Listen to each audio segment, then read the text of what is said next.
පළාත් පාලන ආයතන වලට മന്ത്രിවරු පත් කිරීම සම්බන්ධයෙන් ඇතිවෙච්ච යම් මතවාදී ගැටුම් නිසා අපි සංවිධායක දුර වලින් ඉල්ලා අස්වෙනවා කියලා ප්‍රකාශ කළා. නමුත් අපේ නායකතුමා බොහොම නම්‍යශීලී ඇහුම්කන් දෙන කෙනෙක් හැටියට එතුමා ගෙන්නවල අපි සාකච්ඡා කරා අපිට තියෙන ගැටලු මොනවද කියන එක ගැන.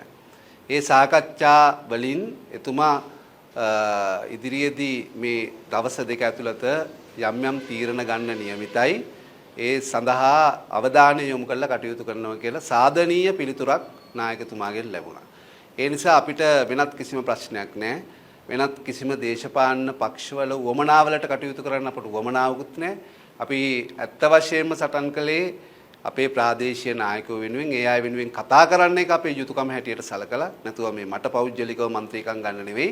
ඒ අපේ ඉල්ලීමට නායකතුමා අහුම්කම් දුන්න නිසා ඒකට ගරු කරලා අපි සමගි ජන බලවේගයේ පෙර පරිදිම ඒ වගකීම් සියල්ල නැවත කරට අරගෙන කටයුතු කරන්න තීරණය කළා.